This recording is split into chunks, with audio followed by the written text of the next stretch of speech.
This is Kits and Wagers. I'm Adam Zdroik, joined by Chris Owen to talk Game Week 29 in the Premier League and bet on Game Week 29 in the Premier League. Chris, we got a nice little week off. We were gonna do a future show, but it just didn't work out, and we didn't feel like, or you didn't feel like talking about Manchester City and Arsenal for too long there. So, how was the week? We got a week to refresh. We were just talking about what happened last 2 weeks ago. It wasn't pretty, but I hit my Bournemouth corners bet, and I think that's all that matters. So your numbers just don't matter, though. Yeah, Adam, good to be back. Good morning. It's Thursday morning. We're nice to get the week off. We considering how we did the week prior to the international break, we were due a little time off. Let the engine cool off, and now we're back. We got some huge matches this weekend. It feels like I believe that was the last international break before the end of the season here. So we've got some Champions League games coming up. We've got, I think, 12 matches left for 10 to 12 matches left for each Premier League team this season. There's some huge games this weekend, including Manchester City, Liverpool. We got a good one with Newcastle, Man United, Everton, Spurs. And and then just a few other good ones too. I mean, is Arsenal going to be able to pull it off? Is Man City going to catch them? We've got, 9 teams all within a few points on the relegation battle. So really shaping up to be a pretty special end of the season here. And we're here in Game Week 29. I'm ready to let it rip and talk about a few of these matches. First off, don't remind me that there's no more international breaks. So I want to hear. But Adam's like, I love the weekend off. The weekend off, quote unquote. Low blow to MLS and NWSL, which we also covered. Yeah, well, I mean, we'll be out there. We'll be paying attention. I'll be paying attention at least casually to the MLS and NWSL, but just not the same. It's just when you're covering this league and the rest of the European leagues, it's just not the same. As we get in this first game, we're going to be talking Manchester City, Liverpool. And as I'm looking at our records here, you can find our records, the records for this entire show throughout the season. Chris is 7-3. I believe it's his best team that he's bet on for Liverpool matches. And he's also 5-2 on Manchester City, whereas I'm 5-5, Liverpool, 4-4, Manchester City. So it seems like you're going to want to take Chris's bet more so than mine as we get into the numbers here. So this is an interesting game, and I just saw before we actually jumped on here that this is Thursday morning. Erling Haaland was not seen in training. I had an Erling Haaland bet, and I had to change it this morning because I just didn't want to put a bet out there in case Haaland did not start. But we got Manchester City -160 to win, Liverpool +425, draw is +320. Those odds really haven't moved too much, but we got over 2.5 goals, -155, over 3.5 goals, +155, under 2.5 goals, +125. So how much do you think Haaland matters here? I mean, we know what he's done. They're probably going to put in, Julian Alvarez in his place if Haaland is out. What does that change in terms of your thoughts on this match and just, I guess, Manchester City in general here?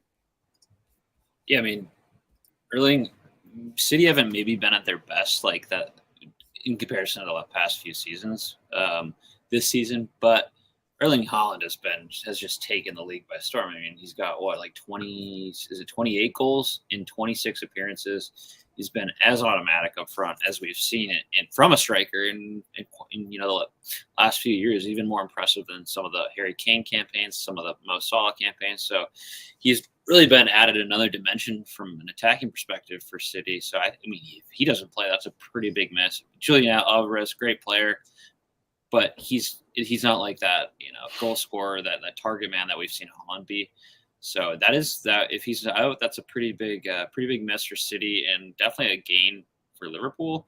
We're talking about, the best striker in the Premier League this season. And that would be a big miss. I'm honestly, this matchup the last few years has been, if not the best, one of the best. And I mean, City earlier this year, they did get the better of Liverpool in December. They won 3-2. That was in the League Cup. So the lineups maybe weren't the there's a little bit of change from what we see in the Premier League. But then earlier in the season, they played in October, and Liverpool won that. They were at home at Anfield, so take that for what it's worth. It was 1-0. But looking back at their matchups too, here, you'd expect, just given City's won 4 of the past 5 Premier League titles, that they would have dominated them. But looking back, Liverpool have taken points from 6 of the past 8 matches against Manchester City, including a win away. That was in the FA Cup last season. At the end of the season, that was 3-2. So they've proven that they can take points. In 3 of those 8 matches, they did take points away from at the Etihad. So I'm on, to no one's surprise that's ever listened to this show here. I'm actually, and to my own surprise, given how Liverpool played this season, I'm actually taking Liverpool a double chance this week. I think they can at least come away with a draw. Mohamed Salah loves playing Manchester City. He loves playing in Manchester, I will say that. But you look at the odds here, we're getting decent odds at plus 135. Both teams respectively really need to get 3 points out of this. I think it ends up in a draw myself. But this could be a pretty pivotal weekend for 3 teams here. We've got Arsenal playing Leeds United. So if they get 3 points there and City drop points again, that's they could potentially really cement their lead at atop of the table here. So I'm on Liverpool double chance plus 135 for the reasons that I mentioned. They've taken points in 6 of the past 8 matches. In 3 of those matches, they were playing away at Manchester City, so they've proven they can do it. And I think they had a few players who typically play for the international teams, like Trent Alexander-Arnold. I think Darwin Nunez was kind of sidelined with a minor injury over the international break, so they're kind of rested. So I think that plays into it too. And if there's no Erling Haaland, I feel slightly more confident in this one. But you think there's any shot for them, or? I think there's a shot based off your theory of only looking at matchups between these 2 teams. If you looked at form for the last few months, if you took that into account, you probably wouldn't take this bet. Liverpool haven't scored in their last 3 away matches. That includes a loss at Bournemouth. They couldn't score against Crystal Palace. They have that loss against Wolves. They have a lot of away losses. They haven't been good away from home really this season. And you throw that in there. You throw in, we did just have the international break, but it can't be denied that Manchester City scored 7 goals against Leipzig and then 6 against Burnley in their last 2 matches. So that is pretty interesting. Before that, their last home match, they beat Newcastle 2-0. So you throw all that together, and it doesn't seem like Liverpool is gonna stand a shot here. But as you said, it maybe we could call this Manchester City's bogey team. But granted, like, Liverpool are obviously a good team, so these teams have been 2 of the top teams in the league for however many years. So you could look at that. I do have my doubts just about how Liverpool have performed away from home this season. That is definitely worrying, and we'll see how their midfield looks. I believe Thiago is still out, and so we'll see about the other injuries here. As you said, Nunez, I believe they posted a video today of him actually showing up in training, so I think he's going to be fine. They're going to be mostly fine, but again, what does that midfield actually look like? We'll see, because we'll see if Henderson's back. He missed that game against Real Madrid right before the break. So we'll see what that midfield looks like. I was initially on Manchester City to win and Haaland to score, and you were getting close to even odds there, but I didn't want to risk the no Haaland playing. So I'm just going to go, corners and bets. Just do what I always do. Manchester City -1 corner in the first half. That's -120. Add in Liverpool, how they've looked away from home this season. They aren't getting as many corners as they've had in previous seasons. And now they're going against Manchester City. So I think this could be, Manchester City get 3-4 corners in the first half, and then it's, 1 or 2 or something for Liverpool. So I'll take that first half there. Before we get going here, my record is 50-25. This is for the podcast fans here who only, don't watch our graphics. I'm 50-25. Chris is 38-33-1. I'm up 27.98. Chris is up 6.23. But as I said, again, Chris has been better betting Liverpool and Manchester City this season. Yeah, I did take a peek at the anytime goal scoring odds for Holland. I was like, but not enough to take it as a confident bet here. I did notice that I think anytime goal scoring odds, we got Mo Salah at plus 275. I thought I was expecting that to be closer to like maybe plus 225. He's proven that. I mean, I didn't look it up before, but I know Salah continues to score against Manchester City in a lot of their previous matchups. And plus 275 just seems like high odds for a player like that. But I mean, from an injury perspective, yes, really curious about Holland. Is he going to play? But yeah, Nunez, if he trained this morning, I imagine he'll be good to go. Although I don't think he'll last 90 minutes. He's kind of been coming off around the 75-minute mark. And then Luis Diaz has kind of been back in training. I think at least he's been ramping up for the better part of like 6 weeks, it feels like. So yeah, he should be available. Yeah, there were some reports that he might be an option off the bench, which could be interesting. He adds another dimension to that attack. That's been all too missing this season. So if he's on the bench, I'm interested. That gives them a little boost. But also, I want to note, if James Milner is in the starting 11 for this game, I'm off this double chance. So I just moved Jordan Henderson back in. I saw that too. I saw that on the expected lineups, and I was like, wait, come on. We got James Milner in the yeah. He started against Real Madrid. Yeah. So I'm like, if he's in the starting 11, like, I'm way off this bet, but the teams were on an international break. Maybe my Liverpool lineup was also on an international break. We'll never know. Yeah. Well, I mean, you deserved a little time there, so we'll give that away. But interested. This was a really early game for me, at least. So a little bit. The 4:30 wake up might be tough, but really excited for this game and pivotal game in both the title scrap and a spot for the fourth place for the Champions League here too. So should be a fun game at the very least. Yeah, Liverpool still same amount of points as Brighton and Brentford, who actually play each other this weekend. One thing I found interesting, you're talking about Salah plus 275 odds. You always get like weird odds like this at wherever you look. I mean, this is at DraftKings. Gakpo is plus 260 and Firmino is plus 260. Nunez is also plus 260.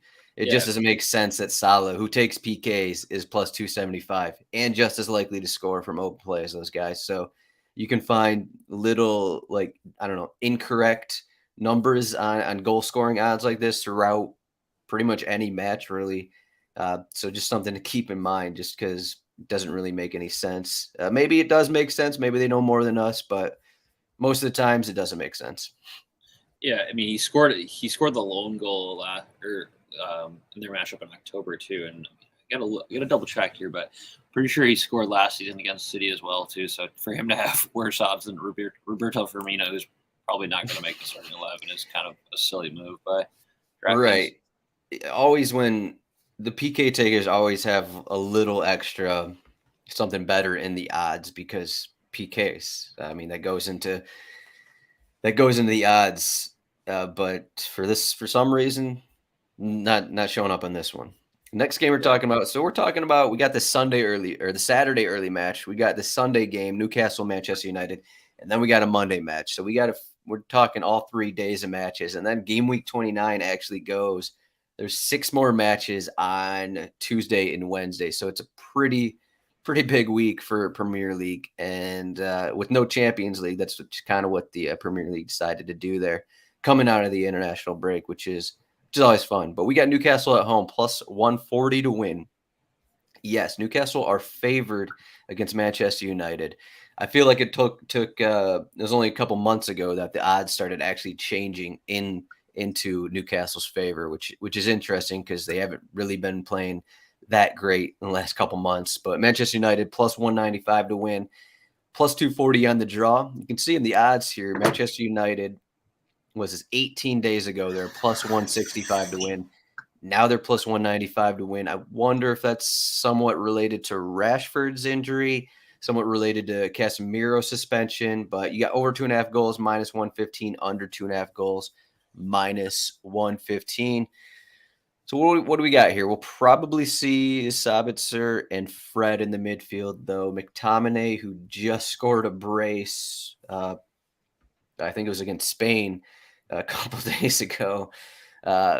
What do you think is going to happen in this matchup? We also have Miguel Almiron is out for probably the rest of the season for Newcastle. Yeah, bummer about Almiron because he's been there. I think he's their leading scorer, if I'm correct, for Newcastle this season.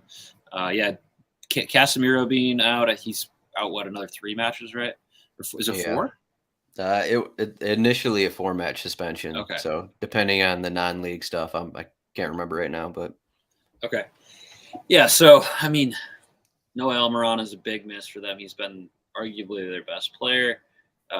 City are dealing with their own injuries. You mentioned Rashford. You mentioned Casemiro. Varane is dealing with a bit of a knock. If no Rashford here, definitely gives me a little bit of pause. They're heading to Newcastle too, where Newcastle's been especially good. So yeah, I'm personally. I looked at. I was like, oh man, Newcastle's plus 140 at home playing against Manchester United has been really good. It's like, the money line is kind of intriguing, but then you look at the past few matches. It's been pretty much it's pretty much been Manchester United. I believe they've won the past 8, either won or drawn the past 8 matches. So Newcastle haven't been able to take points. Of course, the previous matchup was that 2-0 win for Man United in the League Cup. So I'm on I looked at a few different things. One being the Newcastle money line. Didn't have the gall to take it, but I will go under 2.5 at minus 115. This is really, really dependent on Marcus Rashford. Is he in, is he out? If he's in, I'm a little less confident in this one. If he's out, I feel pretty good about taking the under. Newcastle have been one of the better teams at home. They've been the best team at home in terms of goals against. So I like this odds, this bet. Newcastle's going to probably play pretty defensive. No Rashford would be a boost to this bet. So we haven't, has Veghorst scored yet for United? Otherwise, we're going to ask Anthony.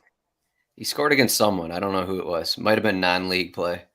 But yeah, I don't think he's got a Premier League goal yet. So, they're seriously missing some offensive firepower without Rashford. We really would rely on Bruno Fernandes and Anthony and the likes of like Jadon Sancho to score. And I just don't feel super confident in that against a backline like Newcastle, who's been one of the best this season. So I'm on the under. A little bit scared here, but their previous 3 matchups have been 2-0, 0-0 back in October, and then the matchup before that was in the previous season, and that was 1-1. So I'm on the under. The other worry for this match is, as I said, Newcastle kind of haven't been playing as good as they were earlier in the season. They had this stretch of just not allowing goals. They were playing super defensive, and then they also weren't scoring themselves. But now it's kind of changed a little bit. They don't have a clean sheet in their last 6 matches, which I think is kind of worrisome for this game, especially if Rashford starts. Just hasn't really been working for them. Granted, some of that is we've had Joelinton is coming back from a suspension. I think he was out the last 2 matches. Bruno Guimaraes has been suspended, / injured here and there. So they've had key midfield pieces that have been out. Jacob Murphy started for Almiron on the right wing last match. We'll see who it is again. Again, Joelinton's back in their squad, so that'll at least give them another piece there. So I think from an overall perspective, I think your bet makes sense because just of how these teams want to play. I am just worried a little bit about Newcastle's recent defensive form, but maybe it'll be a little better coming out of the break. I know they're one of the teams that go down to Dubai or wherever they go over the international break and get a few days in the warmth. So maybe that'll help their muscles. I don't know, refresh a little bit, and maybe they'll be ready to go. I'm back to the single game parlay for my bet. I didn't like anything by itself. I look back, it was 3 weeks ago, maybe 4 weeks ago, the Leagues Cup. League Cup final between these teams, and I took Newcastle over 4.5 corners, which is about even odds. Now we're at Newcastle over 5.5 corners, which I think last I saw was like minus 130 or something. So I wasn't going to take that by itself. So I tinkered a little bit, made a single game parlay, banking on Newcastle double chance, throwing that together with Newcastle over 4.5 corners, and you get plus 120 odds. So you could just take corners by itself if you want, if you don't believe in Newcastle. But I'm choosing to believe in Newcastle. They're at home, pretty big spot coming out of the break, and just hoping that they'll find a way to get at least one goal. Isak has been playing pretty well.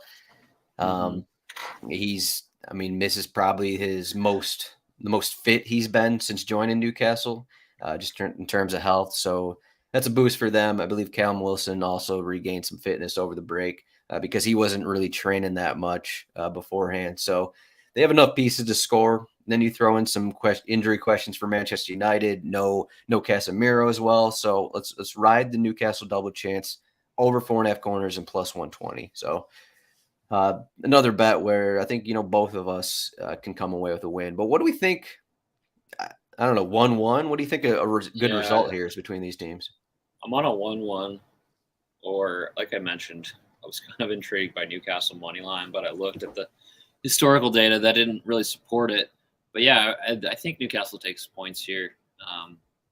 Really, really hinges on that Marcus Rashford injury. So I'd say that's my summary of where I'm at.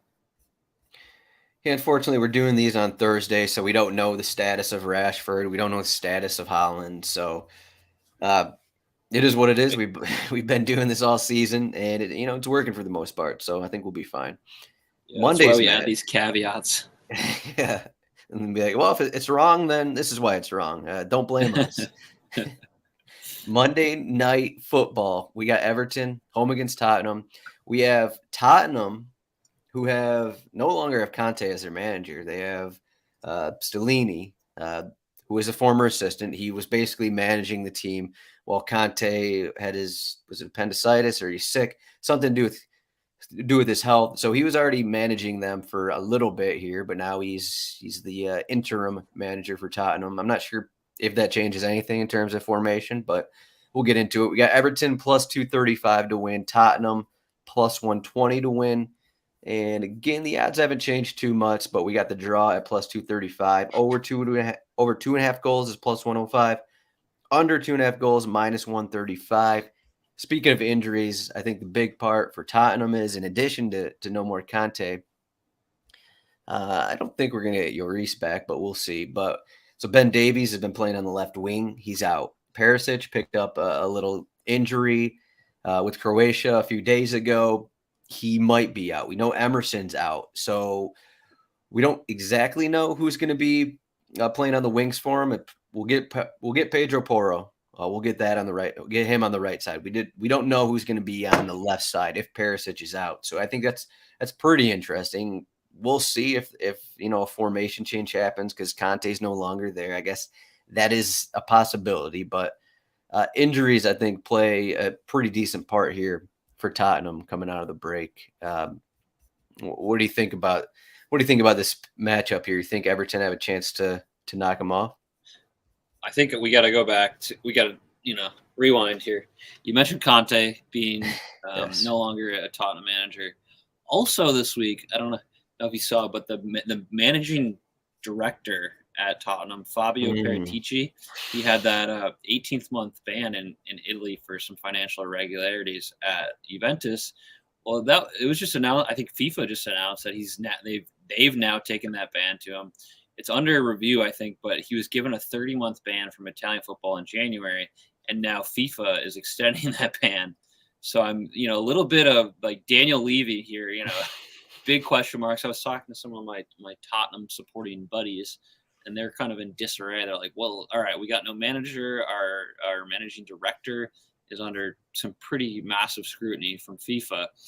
So tough week at the old White Hart Lane at Tottenham. So does that affect the players at all? Do the players care? I don't really know, but just from a foundational standpoint, it makes you kind of wonder.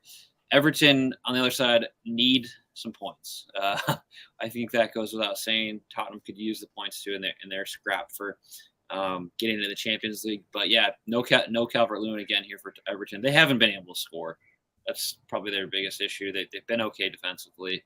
Tottenham scoring a little bit. They're scoring a little bit, but generally they got 2 against Chelsea. 2 against Chelsea. I mean, before that they won 1-0 against Brentford. 2-2 against Nottingham Forest, but it was 4-0, 2-0 against Aston Villa. Those games don't matter. 5 goals, 3 matches. There you go. All right. Good point. But I'm a little concerned, but they are playing at home. I think Tottenham overall we don't know what to expect, but they have been pretty good. It was against one of the Stellini. I think they've won 4 under his stewardship, something like that. But so they've been pretty good underneath him there. Yeah, but I think you say they scored 5 goals in 3 games here, which is true. But overall, Everton they haven't been that good from a attacking perspective. So I'm on both teams to score here. I think Everton gonna park the bus. They're playing at home. I think somebody. It could be very well be a 0-0 game here. And I just don't feel confident in either team scoring. So no on both teams to score. -105. Do you think there was a team? Go ahead. Yeah. Do you think Everton? I assume you think both teams are in play for like a 1-0, 2-0 win, right? Yeah, that's where I'm at. I'm also in play for the 0-0. I did not look up a 1-2 goal band here, but if it was plus odds, I would be interested in that too. You used to have a bad taste in your mouth the last time you did that in an Everton match. Yeah. I think you did that for the Everton-Chelsea game. I believe it was 1-2 goals scored, and that was the 2-2 result, if I'm not mistaken. I think so too. So, I'm off that goal. I was on the goal bands for about 3 weeks in a row there. I loved it, and it was doing well, and then I got absolutely smashed by that in the weeks. And you know what? I got smashed in our previous podcast on the both teams to score bets, but I think I had a Wolves Leeds bet that was no on both teams to score that ended up 4-2. So take that for what it's worth. But I still like the 1-0, 0-0, 2-0 bet here in this game. Yeah, there were some wild results right before the break where there's a bunch of goals that kind of came out of nowhere. For knowing both teams to score, yeah, I can see that happening. I mean, with any Sean Dyche match, you can kind of see that happening. And then Tottenham, you look at some of their away results, and I mean, what they recently lost, 1-0 against Wolverhampton, where they kind of dominated that match. Could be a repeat where Tottenham dominate, get the most chances, and then allow a late goal kind of thing. But my bet, I'm going Everton, most corners in the first half. I don't think they're going to fully park the bus because Tottenham just aren't a team that like to possess the ball a ton, just with the way they play. I don't know if that's going to be different under Stellini here, because that was kind of the Conte method of the 3-4-2-1, work off the counterattack kind of thing. We'll see if they're a little different, but how much training time? Well, I don't want to say how much training time they've had under him because, I mean, he's been there. He was the assistant manager, so it's not like they don't know him. So I guess maybe too many things won't change outside of Conte not coming in his post-game press conference and complaining about the Tottenham as a club and about how they always are mediocre kind of a thing. All-time rant. You got to give Conte his credit on his way out. He absolutely burned the place to the ground as he left. I think the most surprising thing about that was he kept his job for another week and he wasn't fired or he wasn't let go until a week after he made those comments during the international break. It's kind of surprising. It was like, well, we're going to wait these, 5-6 days and then we'll let him go in the following weekend, even though we're not doing anything for, the first part of the international break. So Spursy it hurt. Like it was just like, all right, we let this guy just come, he did okay at Tottenham, but then just like absolutely trash the club. Like imagine you saying your employer has like no pedigree, that like this place sucks. You've been bad. You're never gonna be good. You're not top quality. Like, and then you're like, all right, I got my job for the next to the world, to the whole world. Yeah. and then you're like, all right, I'm gonna keep my job for the next week and see how this plays out. Like that was incredible. What the heck? And then he's on Ryanair, flying back and forth to Italy. Yeah. My bet though, what do we got? We got Everton most corners in the first half. That's plus 140. I was looking at the spread on this. The first half spread was plus 2.5, and I just didn't want to take it because the plus 0.25. It's like if they have the same amount of corners, then you get half your money back, and whatever. It's just I don't think it was worth it. I think I'm just hoping that Everton can come out. Hope Gray, McNeil, Iwobi, hope those guys get going on the wings. We'll see who's on the wing. On the left wing for Tottenham, we'll see if that has an effect for them. Maybe we'll get an injured Perisic playing, already a player who kind of lacks defense there for him. So Everton most corners first half, plus 140 odds. Tottenham aren't one of the possession-heavy, corner-heavy teams. So I kind of like this one a little bit. Yeah. I was looking at the table too, and Everton are tied for bottom of the table in terms of goals scored at home. They have 12 goals in 14 matches. On the other side of it, though, we've got a Tottenham side who have given up 24 goals away from home, and so they're playing at Goodison Park. 24 goals, I think, about sixth in terms of the most amount of goals conceded. So, two things at play. I do like the Everton most corners in the first half. I feel like that's. This is corners and wagers for Adam Zdroik, so right on par with what you've been doing. Yeah, if you look at a lot of their recent home results under Deitch, it's a lot of times they get those corners in the first half, maybe a goal or something, and then the other team is pressing more in the second half to get an equalizer or a goal or some kind of thing. So the team parlay is, I'll say struggling. The team parlay is struggling a little bit. It's 8-17, but guess what? We're still up $365. So hopefully you didn't skip any of the weeks that we actually won. As I mentioned, the Bournemouth corner play I had against Aston Villa that hit last week.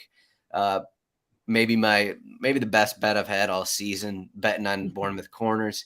If you want more of that, I actually just wrote up a paragraph of more Bournemouth corner bets. So check out my article. That'll be up on RotoWire. I'm getting greedy here with Bournemouth corners, but Marcus Tavernier is back. Ahmed Traore is back. So I like them against a suspended Fulham team. Mitrovic, Willian are suspended after some of their antics they had against Manchester United just before the break. But team parlay, Chris, you need to get back here. We're both 13-11. I'm 13-11-1. So what's your play?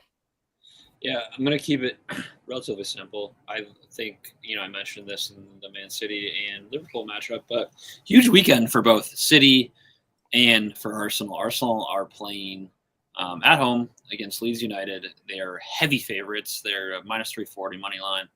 I think that they're just probably going to be able to. I think they dominate here. They are unbeaten. They're unbeaten in their last 7. They've won 6 of those games. I think the last time that Leeds took points, they're looking for their first league win against Arsenal since 2003. So it's been a long, long time. Arsenal in a really good vein of form. This could be pivotal. City drop points, Arsenal win, further cements them at the top of the table. So I'm taking Arsenal to. I have the minus 1.5 goals. So they got to win by 2 goals, and that gets you minus 130 odds. I would have liked to see those odds be a little bit better for picking a team to win by 2 goals, but they're at home. They've been excellent. I like them, and that's kind of the end of the story here. Everyone's on this bet. That's why you don't get good odds. Yeah, pretty much. With Leeds, I mean, you can see in the odds here again, March 12th, minus 290. Now it's minus 340 for Arsenal.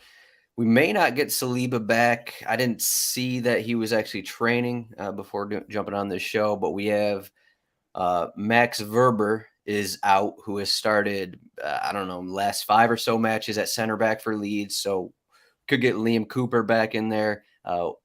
Wilfred Ignantu is also out. Both those guys picked up injuries over the break. So you got a couple guys who have seen some starts, plus Tyler Adams being out. So you have all those guys out. I almost think that you kind of throw away the 4-2 win at Wolverhampton for Leeds, and I mean they do have that 2-2 result against Brighton as well, but that was home. But I like this bet. I think Arsenal are going to control it. I don't think it matters too much if Rob Holding starts over Saliba again. They just took down Crystal Palace with kind of the same lineup. Gabriel Jesus is also getting closer to health as well. He could get a start, so I like this one. Conveniently, this team parlay is for the early slate on Saturday, so you can do these games. You can do these bets at the same time. I'm taking Brighton. This is a little different than I usually do. I'm trying to write a game script here. So we got Brighton minus 1.5 corners in the second half against Brentford. That's minus 110. You put that together with Arsenal minus 1.5, minus 130. That's plus 237 odds. So my reasoning with this is I think Brentford, they've been playing well since the international break. And I think they're going to put up a pretty good fight in the first half. But if we have an even match, if Brighton aren't winning in the second half, I think they're going to kind of pour it on, control the possession, rack up corners in the second half. That's why I'm going Brighton minus 1.5 corners in the second half. I don't usually do this, and I may find out, after this match why I don't do this. But, when Brighton go up 2-0 in the first half and then don't have any corners in the second half, then I'll kind of, be kicking myself for making this bet. But, I believe in Brentford to keep this close for at least 45 minutes, for at least one half, and then ride in Brighton corners in the first half. So are we getting this back here? 8-17 doesn't look good, but we're at least up money. So I guess that's the only thing we can say here. 8-17 overall, but 13 and 11. We're both 13 and 11. You're 13, 11 and 1. So I mean, our individual bets are have a winning record here. But yeah, we've had it's not in tough sync time here. We've had a tough time putting them together. So it's not that we haven't picked good bets. It's that maybe we haven't picked the right bets the right week. So yeah, we'll see. I would love to get us back in the win column here. That would be huge. And plus 237 odds. You take a bit of a gamble, just given the odds and given that it's parlay. So that's the name of the game here. You try to put together good odds and win big here. So let's see what happens. Yeah, I'll throw this one together in case you're not in our DraftKings betting group. Join that up. Message me on Twitter. We'll get you in there as long as you bet on DraftKings. I'll throw this bet in here this weekend along with all my other random bets. But you got any other thoughts here for game week 29? As you can see on our cheat sheet, Arsenal are the biggest favorite by a wide margin. Maybe not surprisingly, Manchester City home against Liverpool are the second biggest favorite. Any other thoughts for some of these matches? We got West Ham, Southampton, relegation battle. Yeah. Crystal Palace with Roy Hodgson home against Leicester City.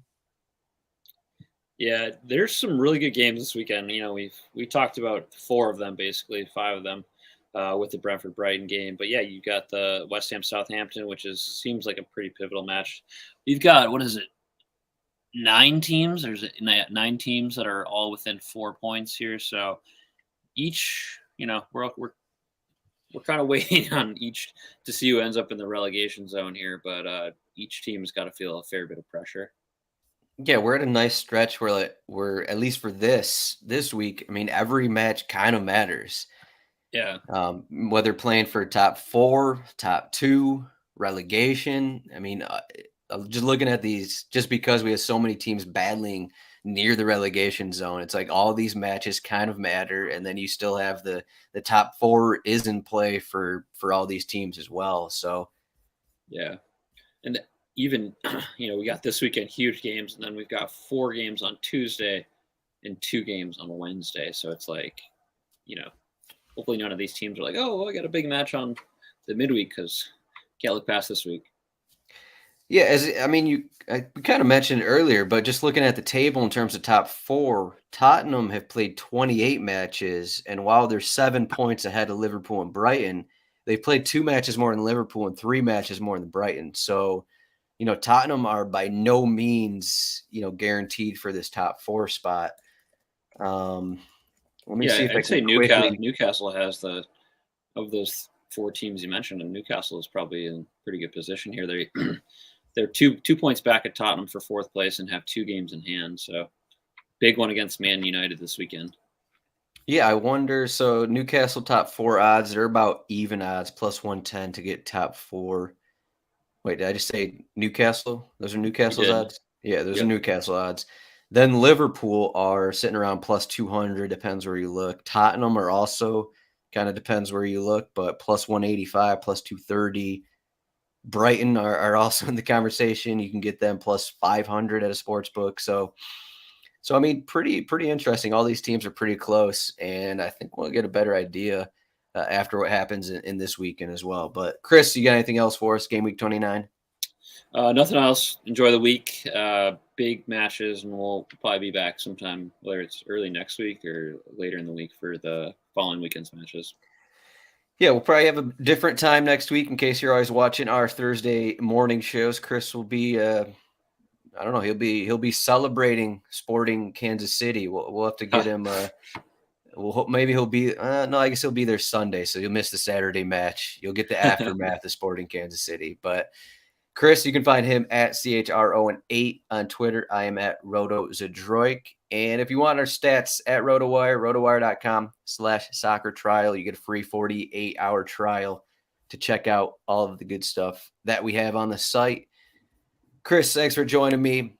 Hopefully we can get back on track with our bets. I think for the most part, I like a lot of our bets, and I think we'll be looking good after game week 29. At least that's the hope here. Hopefully. We'll catch you later, Adam. Thanks.